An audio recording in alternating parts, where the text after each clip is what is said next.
தொடர்ந்து நம்ம கவர்மெண்ட் ஸ்கீம்ஸ்லாம் பார்த்துட்டு இருக்கோம். இன்னைக்கு வந்து பார்த்தீங்கன்னா மகளிர் உரிமை தொகை வாங்கக்கூடியவர்களுடைய ஒரு லிஸ்ட்டை பார்க்கலாம்.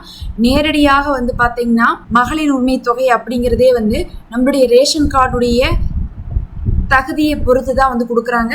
அதனால வந்து ஒரு சில லிஸ்ட் இருக்குது, இப்படி இருக்கிறவங்களுக்குலாம் கிடைக்கும், இப்படி இருக்கிறவங்களுக்குலாம் கிடைக்காதுன்னு சொல்லிட்டு அறிவிச்சிருக்காங்க. டிவிக்கு நேரடியாக இவங்க தான் வாங்க போகிறாங்க, இவங்க தான் வாங்க போகல அப்படின்னு சொல்லிட்டு பேராக அறிவிக்கல. அதுக்கு பதில் இதெல்லாம் இருந்தால் வாங்குவாங்க, இதெல்லாம் இல்லாட்டினா வாங்க மாட்டாங்க அப்படிங்கிற மாதிரி சில அறிவிப்புகள் வந்திருக்கு. அதனால மறுபரிசீலனை பண்ணிட்டு இருக்காங்க. இப்போ மறுபரிசீலனை பண்ணதுக்கப்புறம் புது விண்ணப்பம்லாம் கொடுத்து மறுபடியும் வந்து 2500 ரூபாய்க்கு ஜாயின் பண்ண போகிறாங்க. ஜாயின் பண்ணுறதுக்கு முன்னாடி இதை நீங்கள் தெரிஞ்சுக்கிட்டிங்கன்னா உங்களுக்கு வருமா வராதான்னு சொல்லிட்டு தெரிஞ்சுக்கலாம். ஃபர்ஸ்ட் யாருக்கெல்லாம் வராது அப்படிங்கிறதே பார்த்துடலாம். அடுத்தது யாருக்கெல்லாம் வரும் அப்படிங்கிறதே பார்க்கலாம். வரும் அப்படிங்கிறது ரேஷன் கார்டை பொறுத்து அதில் இருக்கக்கூடிய ஒரு 3 வெரைட்டிஸ் இருக்குது, அதை பொறுத்து நமக்கு கிடைக்கும். வராது அப்படிங்கிறதுக்கு சில ரெஸ்ட்ரிக்ஷன் இருக்குது, அது என்னன்னு ஃபர்ஸ்ட் பார்த்துடலாமா? முதல்ல ரெஸ்ட்ரிக்ஷன் என்னன்னு பார்த்தீங்கன்னா 60 வயசுக்கு மேலே இருக்கவங்களுக்கு 2500 ரூபாய் வராது. அப்போ எங்களுக்கு பணமே வராதா, எங்களுக்கு தானே ரொம்ப அவசியமாக இருக்குது அப்படின்னு நீங்கள் கேட்டால் உங்களுக்கு 3000 ரூபா வரப்போகுது. 2500 ரூபா தான் வராது, 3000 ரூபா வரும். அந்த 3000 ரூபா அப்படிங்கிறது முதியோர் தொகையில் வந்து கொடுக்க போகிறாங்க. அப்போ 21 வயசுலேருந்து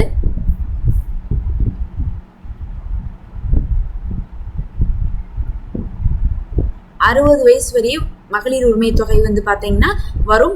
60 வயசுக்கு மேலே இருக்கவங்களுக்கு வராது. கடந்த ஆட்சியில் நீங்கள் வாங்கியிருந்துருக்கலாம், இந்த ஆட்சியில் அது உங்களுக்கு கிடைக்காது. அந்த ஸ்கீம் உங்களுக்கு கட் ஆயிரும். இந்த மாதம் வந்து பார்த்தீங்கன்னா 1000 ரூபா போட்டுட்டு இருந்தாங்க மகளிர் உரிமை தொகை. அதில் கூட 60 வயசுக்கு மேலே இருக்கவங்களுக்கு வந்துருந்துச்சு. அதில் வந்திருக்கலாம், ஆனால் உங்களுக்கு இந்த 2500 ரூபா ஸ்கீமில் கண்டினியூ ஆகாது அப்படிங்கிறத தெரிஞ்சுக்கோங்க. அப்போ யாருக்கு வராதுன்னா இவங்களுக்கு முதல்ல வராது.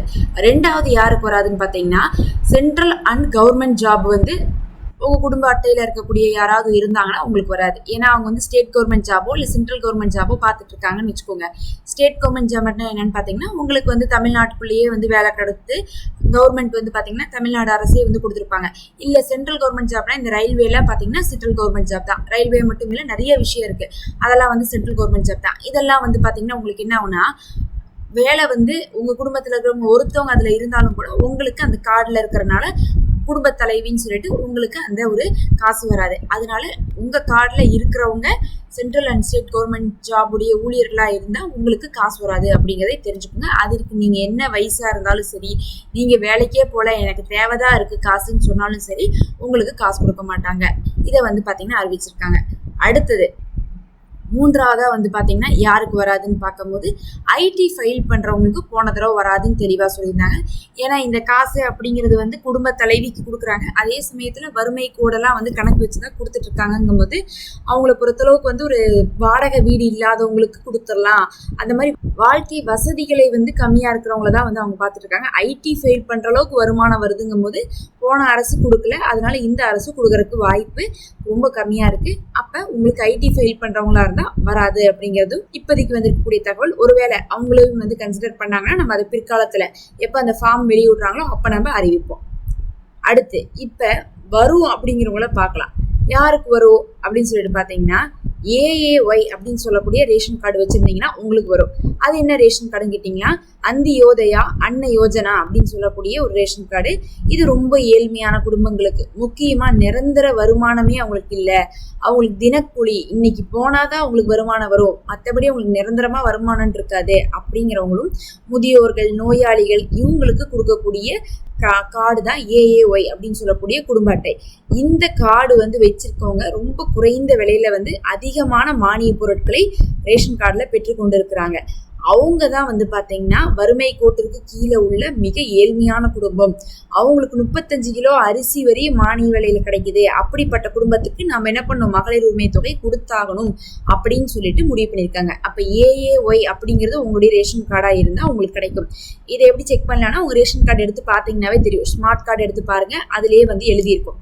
எழுதிருந்துச்சுன்னா நீங்கள் வந்து மகளிர் உரிமை தொகைக்கு எலிஜிபிள் அப்படிங்கிறத தெரிஞ்சுக்கலாம். அடுத்து PHH அப்படின்னு சொல்லக்கூடிய ரேஷன் கார்டு. இது வந்து AAYக்கு அடுத்தபடியாக இருக்கிறது. அதாவது AAY அப்படிங்கிறது ரொம்ப குறைவு, PHH அப்படிங்கிறது கொஞ்சம் ஒரு அடுத்த ஸ்டெப்பு. அவங்கள விட இவங்க கொஞ்சம் வந்து வருமானம் சம்பாதிப்பாங்க. இவங்கள வந்து என்ன சொல்லுவாங்கன்னா ப்ரியாரிட்டி ஹவுஸ் ஹோல்டு அப்படின்னு சொல்லுவாங்க, முன்னுரிமை குடும்பம் அப்படின்னு சொல்லக்கூடிய ரேஷன் கார்டு. இவங்க வந்து பார்த்தீங்கன்னா தேசிய உணவு பாதுகாப்பு சட்டத்தின் கீழே வந்து என்ன பண்ணியிருக்காங்க, ஏழை மற்றும் நலிவடைந்த குடும்பங்களுக்கு வழங்கப்படும் ஒரு வகையான ரேஷன் கார்டு. இவங்களும் வந்து ஏழ்மையாக தான் இருப்பாங்க, ஆனால் அவங்க அளவுக்கு இருக்க மாட்டாங்க. அந்த ஏஏஒய்யை விட ஒரு படி ஜாஸ்தியாக இருப்பாங்க. இன்னும் இவர்களுக்கும் மானிய விலையில் அரிசி கிடைக்கும், உணவுப் பொருட்கள்லாம் வந்து கிடைக்கும். ஒரு மாதத்துக்கு 5 கிலோ அரிசி உணவு தானியங்கள் கிடைக்கும். அவங்களுக்கு பார்த்தீங்கன்னா 35 கிலோ, இவங்களுக்கு 5 கிலோ அப்படின்னு சொல்லிட்டு ஒரு நபருக்கு இது அந்த மாதிரி கிடைக்கக்கூடிய கார்டு. இவங்களை வந்து என்ன பண்ணுறாங்க, மகளிர் உரிமை தொகைக்கு கன்சிடர் பண்ணுறாங்க. அவங்களுக்கு கண்டிப்பாக கிடைக்கும். உங்களுக்கு பிஹெச்ஹெச்சாக இருந்தால் வாங்க போகிறீங்க அப்படின்னு சொல்லிட்டு தெரிஞ்சுக்கோங்க. அடுத்து வந்து பார்த்தீங்கன்னா என்பிஹெச்ஹெச் அப்படின்னு சொல்லக்கூடிய நான் ப்ரையாரிட்டி ஹவுஸ் ஹோல்டு அப்படிங்கக்கூடிய ரேஷன் கார்டு. இது வந்து பார்த்தீங்கன்னா அதிகமாக தனிநபர் முன்னுரிமை இல்லாத குடும்ப அட்டை.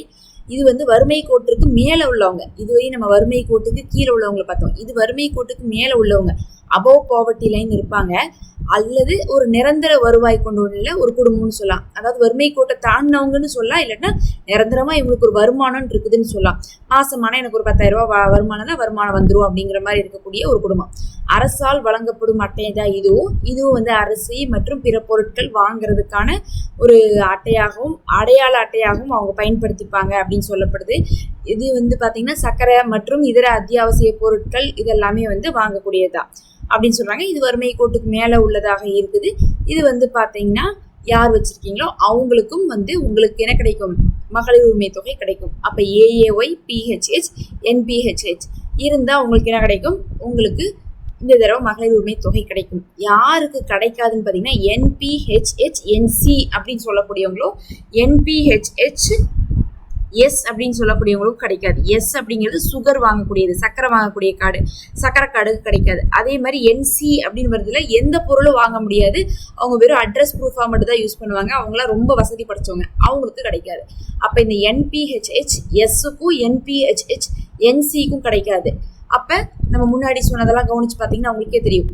60 வயசுக்கு மேலே கிடைக்காதுன்னு சொன்னோம், கவர்மெண்ட் ஜாப்ஸ் இருக்கவங்களுக்கு கிடைக்காதுன்னு சொன்னோம், ஐடி ஃபெயில் பண்ணுறவங்களுக்கு கிடைக்காதுன்னு சொன்னோம், முக்கியமாக ரேஷன் கார்டு இல்லாதவங்களுக்கே கிடைக்காதுன்னு தான் நம்ம சொல்லணும். அதை நம்ம மறந்துட்டோம், சேர்த்திக்கோங்க. ரேஷன் கார்டு இல்லைன்னா உங்களுக்கு கிடைக்காது. ஒரு ரேஷன் கார்டில் 2 பேர்த்துக்குலாம் கிடைக்காது. அப்போ ஒரு ரேஷன் கார்டில் ஒரு குடும்பத்தில் ஒருத்தவங்களுக்கு தான் கிடைக்கும், அதுவும் ஞாபகம் வச்சுக்கோங்க. இது இல்லாமல் ஏஏஒய் இருந்தால் கிடைக்கும், பிஹெச்ஹெச் இருந்தால் கிடைக்கும், என்பிஹெச்ஹெச் இருந்தால் கிடைக்கும். அப்போ யாருக்கு கிடைக்கும் கிடைக்காது அப்படிங்கக்கூடிய ஒரு லிஸ்ட்டில் பேர் வரல, இதெல்லாம் இருக்குது இல்லை அப்படின்னு மட்டும் வந்திருக்கு.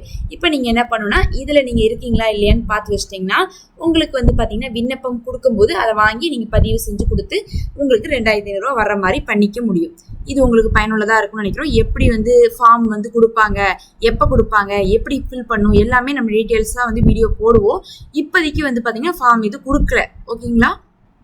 இப்போ வரையும் வந்துட்டு இருக்கக்கூடிய தகவலை நம்ம அப்டேட் பண்ணிட்டு இருக்கோம். பிற்காலத்துலேயும் மற்ற தகவலும் உங்களுக்கு வரும். அதுக்கு சப்ஸ்கிரைப் பண்ணி வச்சுக்கோங்க. நம்ம சேனலில் மெம்பர்ஷிப் இருக்குது, ஒரு கைண்ட் ஆஃப் சப்போர்ட்டாக ஜாயின் பண்ணிக்கோங்க.